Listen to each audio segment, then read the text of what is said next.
Hello সবাইকে, আজ আপনাদের নিয়ে যাচ্ছি গংজুর হারিয়ে যাওয়া গলি ব্রুসলিয়ের অ্যানসেস্টরাল হোমে।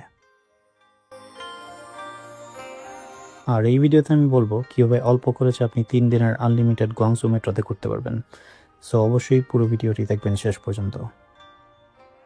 এই বাড়িটি ইয়ংচিং ফাংয়ের এনিং রোডের প্রথম লাইনের দিকে এবং বলা হয় ব্রুসলিয়ার বাবা লি হইচুয়ান 1947 সালে কিনেছিলেন এই বাড়িটি।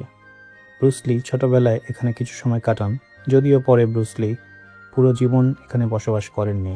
তার মূল বাড়ি ছিল হংকংয়ে। বাড়িটা খাঁটি সিকোয়ান আর্কিটেকচারে তৈরি, কাঠ ও ইট দিয়ে, এবং আজ এই বাড়িটা একটি এক্সিবিশন স্পেস হিসাবে ব্যবহার করা হয়।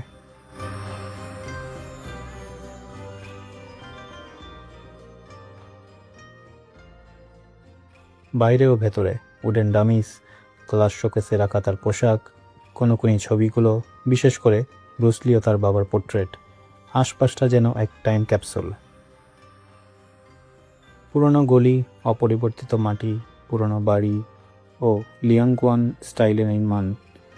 কম খরচে এখানে আসতে হলে মেট্রো লাইন 1 বা লাইন 6 দিয়ে ওয়ানশে স্টেশনে নেমে এক্সিট B2 গেটে বের হয়ে দেন বাকিটা হাঁটা পথ। আপনি যদি গংজুতে অল্প সময়ের জন্য ঘুরতে আসেন তাহলে এই কার্ডটি হতে পারে সহজ সমাধান। মাত্র 50 RMB দিয়ে এই কার্ডটি 3 দিনের আনলিমিটেড ব্যবহার করতে পারবেন। ভিডিও থেকে আপনি স্ক্রিনশট নিয়ে নিতে পারবেন। ব্রুসলির এই বাড়িটা এখন জনসাধারণের জন্য খোলা। শুধু এই বাড়িটি নয়, পুরো ইয়ঞ্চং ফাংয়ের এলাকাটিই খোলা।